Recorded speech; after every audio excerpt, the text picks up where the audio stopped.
ಹಾಗೂ ಮಿನಿಸ್ಟರ್ ಸಾಹೇಬರು ಬರ್ತಾ ಇದ್ದಾರೆ, ಅವ್ರ ಜೊತೆ ಚೆನ್ನಾಗಿ ಮಾತಾಡಿ ಟ್ರಾನ್ಸ್ಫರಿಗೆ ರಿಕ್ವೆಸ್ಟ್ ಮಾಡ್ಕೋಬೇಕು. ಈ ಹಳ್ಳಿ ಜೀವನ ಸಾಕಾಗ್ಬಿಟ್ಟಿದೆ ಮೇಡಮ್. ಇಲ್ಲೆಲ್ಲೂ ನಮ್ಮ ಮಕ್ಕಳಿಗೆ ಒಳ್ಳೆ ಎಜುಕೇಶನ್ ಸಿಗ್ತಾ ಇಲ್ಲ. ಹೌದು ಸರ್, ನನ್ನ ಮಗು ಇಂಗ್ಲಿಷ್ ಕಾನ್ವೆಂಟ್ಗೆ ಹೋಗ್ತಿದೆ. ಪಾಪ ಬೆಳಗ್ಗೆನೆ ಎದ್ದು ಬೇಗ ಬಸ್ಸಿಗೆ ಕಳ್ಸ್ಕೊಡ್ಬೇಕು. ಟ್ರಾನ್ಸ್ಫರ್ ತಗೊಂಡ್ರೆ ನಾವು ಸಿಟಿ ಸೆಟ್ಲ್ ಆಗ್ಬೋದು. ಏನ್ ಸರ್ ಇದೆಲ್ಲ?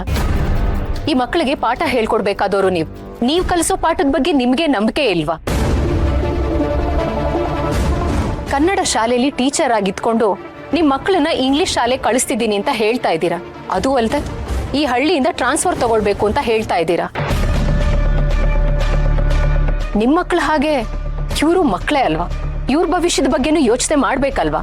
ಮೇಡಮ್, ಇವ್ರ ಬಗ್ಗೆ ಎಲ್ಲ ಸರ್ಕಾರದವ್ರು ಯೋಚನೆ ಮಾಡ್ತಾರೆ. ಈಗ ಬರ್ತಿದಾರಲ್ಲ ಮಿನಿಸ್ಟ್ರು, ಅವ್ರು ಇವ್ರ ಬಗ್ಗೆ ಯೋಚನೆ ಮಾಡ್ತಾರೆ. ನಾವು ಇವ್ರ ಬಗ್ಗೆ ಯೋಚನೆ ಮಾಡ್ತಾ ಕೂತ್ರೆ ನಮ್ಮ ಮಕ್ಕಳ ಭವಿಷ್ಯ ಏನಾಗಬೇಕು?